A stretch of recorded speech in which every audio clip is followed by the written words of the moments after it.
Hey guys, welcome back in this video. I hope you are doing good. Last video में मैंने आपको बताया था कैसे आपने टैली में हर एक लेजर के नाम के आगे जो जो चीज़ें आपको शेड्यूल में चाहिए उस शेड्यूल का टाइटल आपने लिखा है। जिस टाइटल को आप यहाँ पर लिख रहे हैं वही टाइटल आप यहाँ पर मैच कर रहे हैं किस किस हेड में आएगा। तो सबसे पहले तो आपने हर लेजर अकाउंट को यानी कि हर टैली के अकाउंट को आपने फाइनेंस हेड में कैटेगराइज कर ही लिया है जो एज पर शेड्यूल 3 रिक्वायरमेंट होती है। पर समिफ लगाने के लिए कई बार जैसे मैंने आपको बताया कि यहाँ पर अगर आप देखेंगे तो समिफ लगाने के लिए यहाँ पर कई बार जैसे अलग तरीके से दे रखा है। जैसे यहाँ पर दे रखा है लेस क्लोजिंग स्टॉक, तो या तो आप यहाँ पर इक्वल टू डाल के क्लोजिंग स्टॉक को सेलेक्ट करें या फॉर्मूला लगाने के लिए जो यहाँ पर लेस क्लोजिंग स्टॉक है एज इट इज जो है वो आप यहाँ पर लिख लें, ताकि जब सम इफ का फॉर्मूला लगे तो पूरा का पूरा जो इसके कॉरस्पॉन्डिंग वैल्यू है वो पिक होकर यहाँ पर शो हो जाए। क्योंकि मुझे ऑटोमेट करना था इसके लिए मैंने एक एडिशनल कॉलम बनाया और इस कॉलम में मैंने शेड्यूल से उठाकर वैल्यूज यहाँ डाल दी। जो शेड्यूल बनते हैं दोस्तों उसके लिए आपको शेड्यूल 3 आना चाहिए। जो हमने P&L पढ़ा है सेम आइटम्स का जो यहाँ पर गिवन है इनकी डिटेल्स जो है वो शेड्यूल में शो होती है। वो क्या क्या डिटेल शो होती है ये सारी चीज़ें शेड्यूल 3 में लिखी हुई है कि आपको ये डिटेल शो करनी होती है और उसका सैम्पल प्रोजेक्शन जो है वो मैं आपको यहाँ पर दिखा भी रहा हूँ। एक एक आइटम के साथ जो है हम डिस्कस करेंगे। उसमें क्या करना होगा आपको, जब हमने फॉर्मूला लगा लिया और सारी चीज़ें हमने डाल दी then we have to make sure कि यहाँ पर जितने भी आपके P&L आइटम आ रहे हैं इनकी जितनी भी यहाँ वैल्यूज़ आ रही है ये सारी वैल्यूज़ आपने यहाँ पर कवर कर ली है। कोई भी वैल्यू छूटी नहीं है, क्योंकि जब ट्रायल बैलेंस के सारे आइटम्स कवर हो जाएंगे तभी हम इंश्योर मानेंगे कि हमारा ट्रायल बैलेंस P&L और बैलेंस शीट में इनकॉर्पोरेट हो गया है। एक भी आइटम छूटेगा तो चीज़ें मैच नहीं करेगी। वो देखने के लिए आपको क्या करना होगा, बहुत ही सिंपल सी चीज़ें हैं। देखिए एक काम तो मैं ये कर सकता हूँ, जैसे कि मैंने यहाँ पर कुछ भी यहाँ पर टाइप कर दिया लेट्स से, और मैं यहाँ पर नीचे चले गया। नीचे जाने के बाद मैं गया ऑल DFF, यानी मैंने फ़िल्टर लगाया और फिल्टर लगाने के बाद यहाँ पर जो ब्लैंक हैं वो मैंने ब्लैंक हटा दिए। करेक्ट। तो जहाँ जहाँ भी सम इफ का फॉर्मूला लगा है इसके कॉरस्पॉन्डिंग वो सारे नंबर्स आ गए हैं। अगर आप इन नंबर्स का टोटल करेंगे तो आप पाएंगे कि सब नंबर का टोटल है 53 करोड़। और वहीं अगर आप टैली में जो है इन सब का टोटल करेंगे तो आप पाएंगे 2 करोड़। और उसका रीज़न क्या है कि यहाँ पर कुछ चीज़ें माइनस में भी है, बट यहाँ हमने जो है कुछ भी माइनस में नहीं लिया है।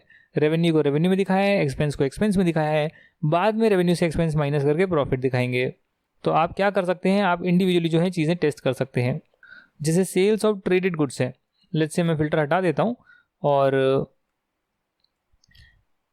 फ़िल्टर हटा के जो है इंडिविजुअली आप टेस्ट कर सकते हैं। जैसे सेल्स ऑफ ट्रेडेड गुड्स है तो आप क्या करेंगे, आप टैली में जाएंगे और टैली में जाने के बाद यहाँ पर आप फ़िल्टर लगाएंगे, या फ़िल्टर यहाँ पे लगाने की ज़रूरत भी नहीं है। और सेल्स ऑफ ट्रेडेड गुड्स में आप यहाँ पर सेलेक्ट करके देख सकते हैं एक बार रीचेक करने के लिए मैनुअली कि आ रहा है 7 करोड़ 65 लाख, 7 करोड़ 65 लाख, यानी कि ये सारी चीज़ें आपने इनकॉर्पोरेट कर ली है। आप इन सेल्स को हाईलाइट करते जाएंगे। उसके बाद जो है सर्विस इनकम आ रही है और सर्विस इनकम में आप देख सकते हैं कि यहाँ पर सर्विस इनकम जो है वो करीब करीब है 18 करोड़ 48 लाख। तो यहाँ भी आ रही है 18 करोड़ 48 लाख। फिर आपने जो है ट्रेडेड गुड्स और सर्विसेज जो है उसका जो है प्रोडक्ट वाइज या सर्विस वाइज जो है ब्रेकअप दिया है, जो ट्रायल बैलेंस से नहीं आ रहा है, बस आपने उसका बाइफर्केशन एडिशनल इन्फॉर्मेशन में शो किया है। यहाँ पर कुछ एक्सपेंस रीइंबर्समेंट आ रही है तो आप यहाँ पर जा सकते हैं और यहाँ आप देख सकते हैं एक्सपेंस रीइंबर्समेंट 2,97,000, 2,97,000, यानी कि ये जितने भी नंबर्स आ रहे हैं वो मेरे P&L के शेड्यूल में इनकॉर्पोरेट हो गए। इसे मुझे सबसे पहले इंश्योर करना होगा। कुछ भी अगर छूट गया तो देखना होगा इसका क्या ट्रीटमेंट है, ये क्यों छूट रहा है, यहाँ पे क्यों नहीं आ रहा है। यहाँ पे इंटरेस्ट ऑन फिक्स डिपॉजिट है 38 लाख, तो आप इंटरेस्ट ऑन फिक्स डिपॉजिट देखेंगे 38 लाख। या मैनुअल मैचिंग कर रहे हैं डबल क्रॉस चेक करने के लिए, क्योंकि जब भी कोई क्लाइंट की आप बैलेंस शीट P&L बनाते हैं तो एक बहुत ही सेंसिटिव इशू होता है। इसमें आप रिस्क नहीं ले सकते। आपने चीज़ें कर दी आंख बंद करके नहीं होएगा सर, चेक भी करना पड़ेगा। तो वो चेकिंग का काम भी आपके प्रोसीजर में आएगा। जैसे interest on income tax refunds, तो यहाँ पर आप देख सकते हैं यहाँ लेजर अकाउंट तो है interest on income tax refund. यहाँ पर आप देखेंगे तो आपका जो फाइनेंस हेड है वो है अदर इनकम। हालांकि मुझे पता है कि भैया अदर इनकम में भी जब मैं उसको शेड्यूल में शो करूंगा तो मैं उसे शो करूंगा interest on income tax refund के सामने। तो मैंने मैप करने के लिए, सम इफ लगाने के लिए ये वाला हेड भी डाल दिया है, ये वाला नाम भी यहाँ डाल दिया है। फिर आ रहा है liabilities provisions no longer required 29,000। Okay, अब ये कहाँ पर है, मुझे तो यहाँ दिख नहीं रहा। आई थिंक ये नीचे है, बाई चांस तुक्का लग गया, नीचे करा और नीचे ही मिल गया, नहीं तो फिल्टर लगाकर चेक करना पड़ता। तो मैं एक एक नंबर को हाईलाइट करे जा रहा हूँ। मिसलेनियस इनकम है 3 लाख समथिंग, तो ये मिसलेनियस इनकम आ रही है, ये करीब करीब है 3,11,000। उसके बाद है foreign exchange 13 lakh, foreign exchange 13 lakh. Purchase of stock in trade 6 crore. Purchase of traded goods हैं, ये परचेज ऑफ ट्रेडेड गुड्स हैं, yes purchase of traded goods हैं 6 करोड़ 2 लाख। ये जितने भी आपने परचेजेस करी है इंक्लूडिंग जो आपके क्लियरिंग चार्जेस लगे हैं, कस्टम क्लियरिंग चार्जेस लगे हैं, परचेज वगैरह करिए, वो सारे चार्जेस सामान को लाने तक का सारी जो है कॉस्ट में इंक्लूड हो रहा है। और आप जो है शेड्यूल में उसको एक फिगर दिखा रहे हैं परचेज ऑफ ट्रेडेड गुड्स, जिसमें क्या क्या आइटम आते हैं वो एडिशनल डिटेल भी आप नीचे शो कर रही हैं, जो मैनेजमेंट से लेनी पड़ेगी, जो काम करते हैं उनसे लेनी पड़ेगी। ओपनिंग स्टॉक जो है वो डेफिनेटली यहाँ पर ओपनिंग स्टॉक भी गिवन होता है, और कहाँ पर ओपनिंग स्टॉक गिवन है वो मुझे तो पता नहीं, तो मैं एक बार सर्च करता हूँ ओपनिंग स्टॉक।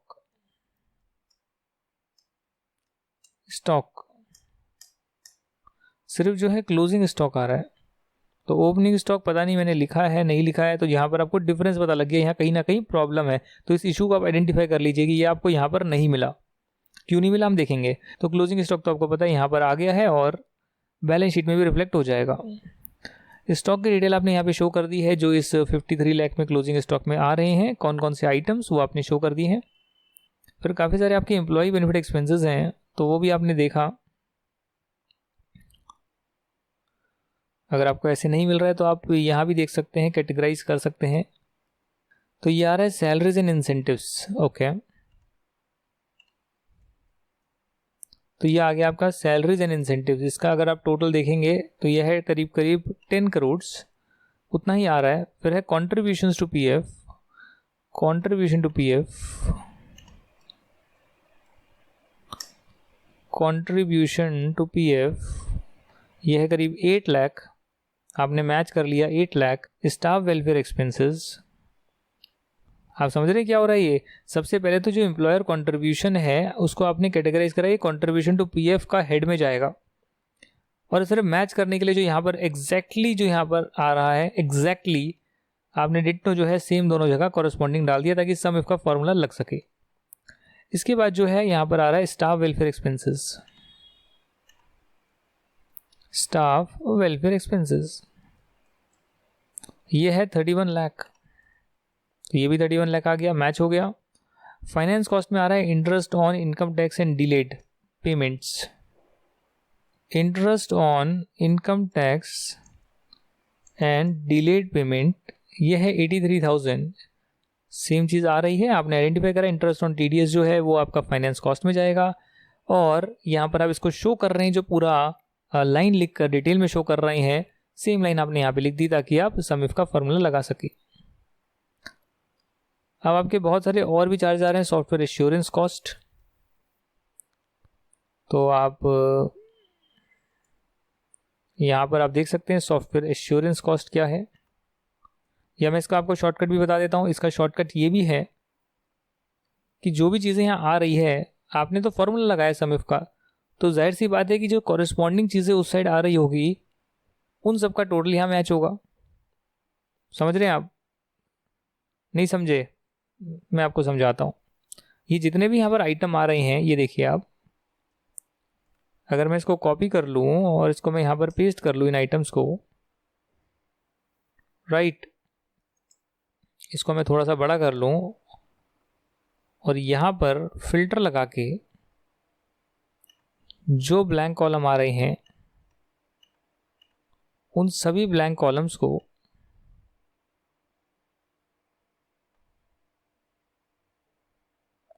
यहाँ पर डिलीट कर दूं मैं, तो सारा जो है जितनी भी जगह पर मैंने सम इफ लगाया है वो लाइन में आ जाएगा, करेक्ट, वो लाइन में आ जाएगा। अब जो ट्रायल बैलेंस है इसमें मैं ये देख सकता हूँ इक्वल टू वी लुकअप लगा के कि भाई किस किस के कॉरस्पॉन्डिंग में, ये जो फॉर्मूले सिखा रहा हूँ ये यूट्यूब पर मैंने फ्री में सिखाए हुए हैं। ये एक्सेल की क्लास, मतलब एक्सेल बेसिक की क्लास नहीं है ये। कॉमा फॉल्स वी लुकअप, क्या यहाँ पर जो लिख रखा है वो इस टेबल में कहीं पर आ रहा है, इस पर्टिकुलर कॉलम में आ रहा है? तो आ रहा होगा तो मैच हो जाएगा, नहीं आ रहा होगा तो फॉल्स हो जाएगा। ये मैंने पूरे जो है ट्रायल बैलेंस में यहाँ पेस्ट कर दिया। अब इसमें मैं क्या करूँगा, इसमें मैं आइडेंटिफाई कर लूँगा कि भाई देखो ये मैं फटाफट फॉर्मूले से सिखा रहा हूँ, वरना एक एक करने में तो बहुत टाइम लगेगा। NA हटा दूंगा यहाँ पे और मैं कहूँगा भैया ये सारी जो चीज़ें ना, देखिए ओपनिंग स्टॉक भी आ रहा है और मैंने यहाँ पर जो है इसको बैलेंस शीट आइटम में लिखा हुआ है, तो इसको आप यहाँ P&L कर लीजिए तो सही क्लासिफिकेशन हो जाएगी। आप समझ रहे हैं ना, पहले किसी को कुछ नहीं पता होता, पहले सिर्फ एक ढांचा बनता है, उसका प्रोसीजर फॉलो करते हैं तो आइडेंटिफाई होता है नहीं नहीं हमने कहीं गलत क्लासिफिकेशन कर दी है, ये सेल्स ऑफ ट्रेडेड गुड्स में लिख दिया, इसको कुछ और करना है। तो जैसे आप यहाँ चेंज करेंगे ऑटोमेटिकली सारी चीज़ें चेंज हो जाएगी, राइट। बट ये आपको फॉर्मेट तो बनाना आना चाहिए ना, और उसमें आप स्टेप बाय स्टेप फॉलो करेंगे तो आपको गलतियाँ मिलेगी, दिक्कतें मिलेगी, उसको आप ठीक करेंगे तो सारी चीज़ें ठीक हो जाएगी, राइट। तो आप ये कह सकते हैं कि जितनी भी यहाँ पर चीज़ें आ रही है ये एक तरह से सेम है जो वहाँ पर आ रही है। इसको दूसरी तरह से वेरीफाई करना है तो आप ऐसे कर सकते हैं, इक्वल टू इफ अगर ये नंबर लेस देन 0 है तो उस केस में आप इस नंबर को मल्टीप्लाई कर देंगे -1 से, अदरवाइज आप यही चीज़ यहाँ पर लिखे रहने देंगे। उससे क्या होगा, सारे जो नंबर्स हैं वो पॉजिटिव सेंस में आ जाएंगे, जिसका टोटल बन रहा है 52 करोड़ समथिंग लाइक दैट। और अगर P&L शेड्यूल में मैं देखूं जो हमने स्टार्टिंग में किया था,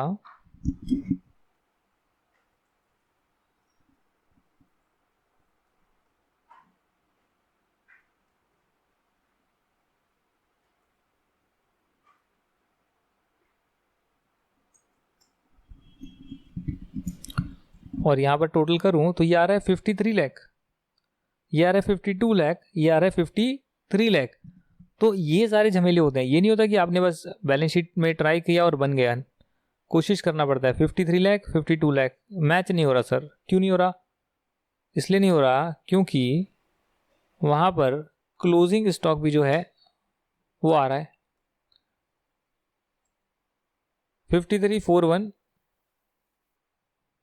1617, अभी भी 1000 रुपये का कहीं ना कहीं डिफरेंस है। आप देख सकते हैं 1000 रुपीज़ का कहीं ना कहीं डिफरेंस आ रहा है। यहाँ पर 16 है, यहाँ 17 है, 16 है, वहाँ 17 है, यानी कि यहाँ पर 1000 रुपीज़ कहीं ना कहीं कम आ रहे हैं, जो मैं पकड़ नहीं पा रहा कि क्यों कम आ रहे हैं।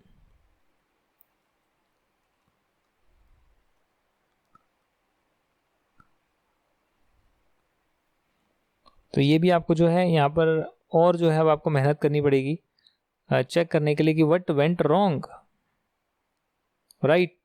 सो यहाँ पर आप क्या करेंगे, control Z Z Z Z करेंगे और कंट्रोल Z करने के बाद आप वापस से जो हमारा पहले का फॉर्मेट चल रहा था उसमें आप दोबारा से आ जाएंगे कि हाँ जी यहाँ पर जो आपने कहा इंटरेस्ट ऑन इनकम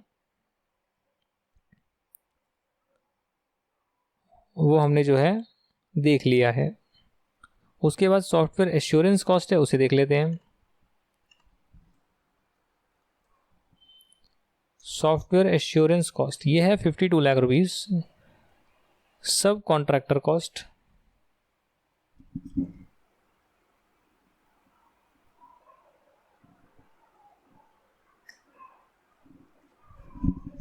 टोटल जो है नीचे दिखता है, आप देख सकते हैं 84 लाख आ रहा है, 84 लाख, ये भी मैच हो रहा है।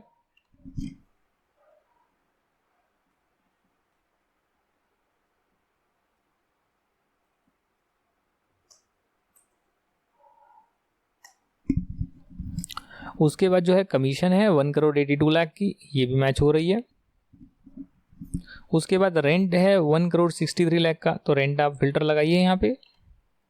और एक एक करके आप सारी चीज़ों के लिए इसको ट्राई करिए। देखिए रेंट आ रहा है, क्योंकि अल्टीमेटली मैच कराना है तो उसमें ये नहीं ना है कि हमेशा जो है फर्स्ट शॉट में सब कुछ हो जाएगा। आपको रिसर्च करनी पड़ती है, थोड़ी सी गलतियां हो जाती है, कॉम्प्लेक्स स्ट्रक्चर्स होते हैं। Power and fuel,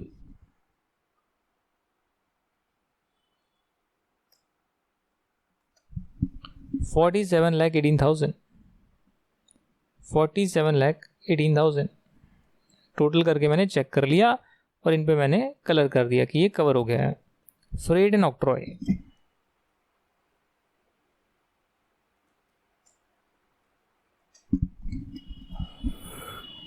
$2,70,000, advertisement and business promotion,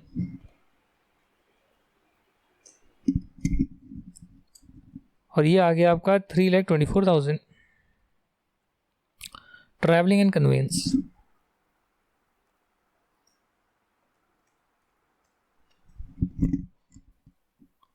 $66,74,612, repair maintenance,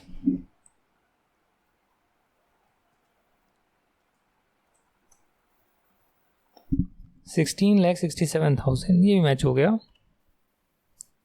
communication charges,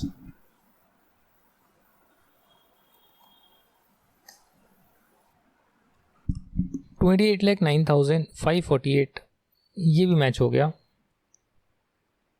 consultancy fees $50,90,000, office expense 16 lakh,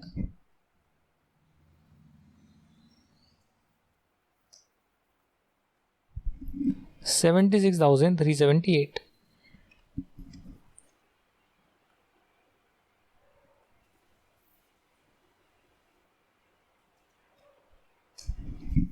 security expense 699 security expense हो गया। Training expense 7,07,000,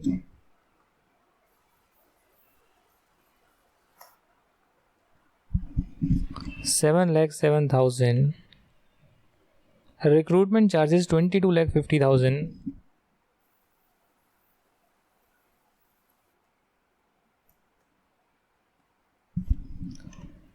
$22,50,000, interest on service tax 19 lakh, उस टाइम जीएसटी नहीं था। इंटरेस्ट ऑन सर्विस टैक्स देखिए आप 19,02,000, ये match हो गया। Legal and professional expenses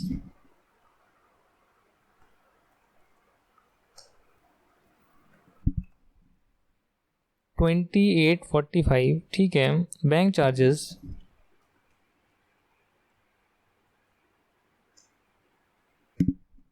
$4,10,000, rates and taxes $14,64,000, then insurance charges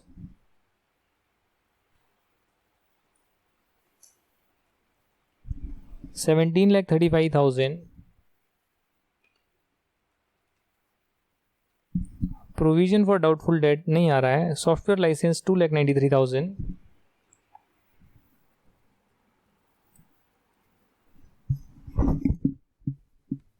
तो इन तीनों को ही लेंगे। 2,93,000 आ रहा है, इसको आप सेलेक्ट कर लेंगे।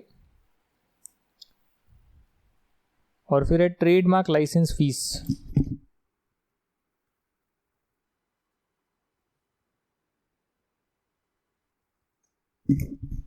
और ये है 25,79,000। Bad debts 11,28,000।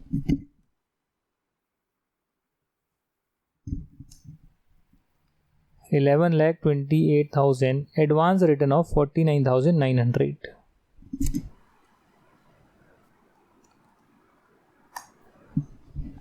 $49,900 debit balance written of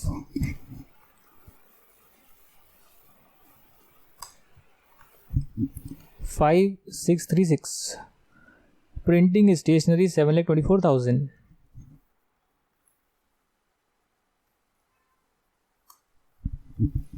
$7,24,000।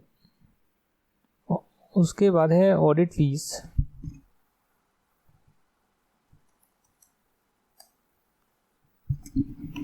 3,50,000 out of pocket expenses,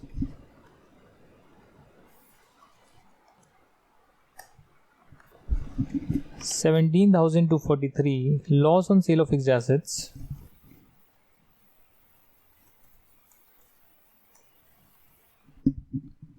3,75,000, and then miscellaneous expenses 1,003.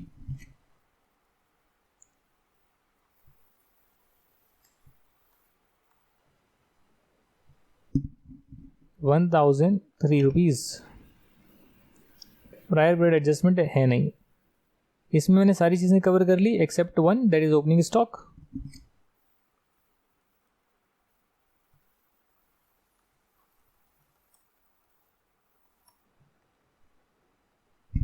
Opening stock जो है वो पीएनएल आइटम है, उसे आप यहाँ पीएनएल कर देंगे, ताकि अब पीएनएल के सारे आइटम कवर हो जाए। और ओपनिंग स्टॉक भी यहाँ कवर हो गया है, तो इसको आप यहाँ से हटा सकते हैं। यानी कि जितने भी आइटम यहाँ पर आ रहे हैं जिस पे समिफ का फॉर्मूला लगा है, वो हमने दोबारा से ट्रायल बैलेंस में चेक कर लिया कि सारी चीज़ें कवर हो रही है नहीं हो रही है। तो पीएनएल के आइटम में जो आइटम्स कलर्ड नहीं है वो हमें चेक करना होगा। तो ये सारे जो हैं पीएनएल के कुछ आइटम्स यहाँ पर आ रहे हैं जिसे मैंने पीएनएल में डाला है, और आप कह सकते हैं कि ये यहाँ पर पीएनएल के शेड्यूल में अपीयर नहीं कर रहे हैं।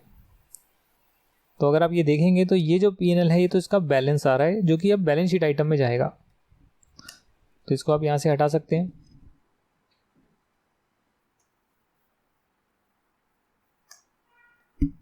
राइट, इसके बाद जो यहाँ पर ब्लैंक आ रहे हैं उन्हें भी हटाया जा सकता है, बट कोई बात नहीं, उसे छोड़ भी सकते हैं आप। ये है advertisement and business promotion 1,29,000 and it is not coming anywhere. Like advertisement and business promotion जो है वो साइड पे कहीं पे शो नहीं हो रहा है। तो अदर एक्सपेंसेस में ये आ रहा है 3,24,000 यहाँ पर अपीयर हो रहा है जी, advertisement and business promotion. So what happened then, what happened, ये तो यहाँ पर आ रहा है, मैंने इसको लिया नहीं, क्यों नहीं लिया मैंने? I think I should have taken it. मैं दोबारा चेक करता हूँ, यहाँ पे एडवर्टीजमेंट एंड बिजनेस प्रमोशन दोबारा चेक करते हैं। तो पता नहीं, मैं जब कर रहा था तो शायद ये रह गया होगा, अब ये कवर हो गया है। करेक्ट, ये 2 बार आइटम नहीं आ रहे, वो भी मैंने चेक कर लिया कि ऐसा नहीं है कि 4 बार आ रहे हैं, ऐसा भी नहीं है। अब जो है यहाँ पर रह गया डेप्रीशिएशन। जी, डेप्रीशिएशन जो है वो यहाँ पीएनएल के शेड्यूल में हमने उसका पार्ट नहीं बनाया। डेप्रीशिएशन जो है वो डायरेक्टली जो है हम पीएनएल में यहाँ पर शो कर देंगे, और इसका जो नोट नंबर है वो फिक्स्ड एसेट का नोट नंबर है। यानी आप कह सकते हैं ना नट शेल कि चलो ठीक है, हमने डेप्रीशिएशन का जो है शेड्यूल बनाया है, जिसमें आपने जो है कैटेगरी वाइज सारी चीज़ें दिखाई है, और कितना टोटल डेप्रीशिएशन लगा है वो आपने यहाँ पर दिखाया है। Depreciation for the year, charge for the year, अब यहाँ देख सकते हैं चार्ज आ रहा है डेप्रीशिएशन का, और इंटेंजिबल एसेट का आ रहा है 14 लाख रुपीज़। तो अगर आप टोटल करेंगे 47 और 14 लाख करीब आएगा 61 लाख रुपीज़। और यही चीज़ अगर आप ट्रायल बैलेंस से समिफ से चेक करेंगे तो वो आएगा